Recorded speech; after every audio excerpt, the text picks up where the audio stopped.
स्वागत करछि मो यूट्यूब चैनल ले। आज आम करवा कलर बार चिकेन। देखो मुझे कलर बार चिकेन को भल धोई लुण हल्दी गोल रखिदे।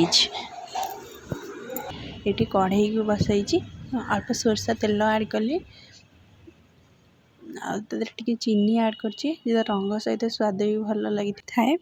देखो आम चीनीटा उपर रेड रेड हो आसला मुझे पियाज को ऐड करदेवी। एथरे पियाज 4टा पियाज नहीं पियाज को टिके रेड रेड भाजवा शीघ्र जरिया आम पियाजटा को लुण ऐड कर मोर कम तेल थिला तार देखते मोर रेड रेड पियाजटा हो आसला।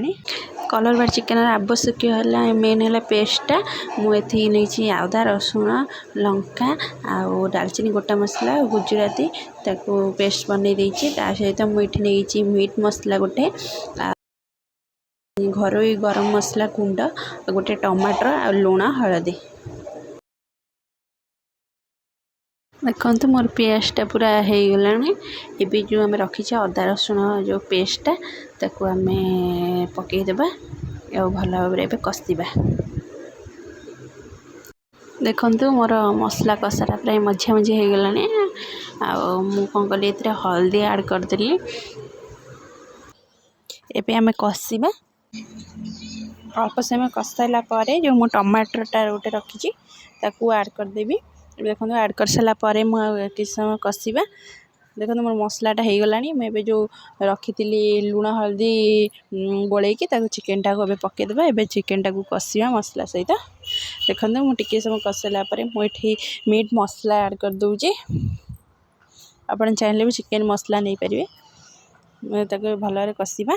जेहेतु ये कलर बार चिकेनटा अच्छे टी बेसी समय लगी था सीझापी से आम स्लो आंचर कषा। देखो मुझे गरम पानी बसई चिकेनटा किसी समय कषालापर मुझे लुण ऐड करदे। जेहेतु लुण गोल रखी लुण हल्दी से अल्प अल्प परिमाण लुण एवं ऐड कली कषार।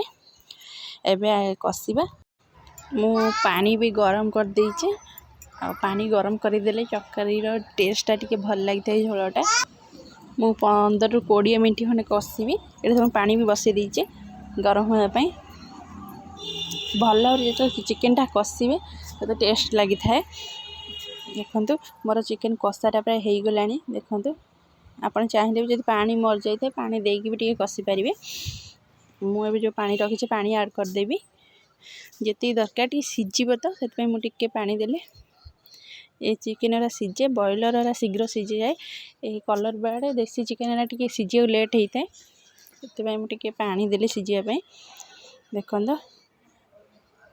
20 मिनट खंडे छाड़ी सारापर देखो देखुची अब चेक करवा आमर केते परिमाण चिकेन हो। देखो मोर चिकेन हो टिके हेब सहित भी झोलटा मर। मुझे टिके अल्प गरम मसला ऐड कर दूची आ लास्ट बेलू आउ कि परिमाण गरम मसला ऐड करी आउ झोल मरवा को छाड़ीदे। आ 5 ରୁ 10 मिनट पर देखा। देखो मोर प्राय हो गला झोल भी मरीगला। मुझे सब गरम मसला पकईदेवी।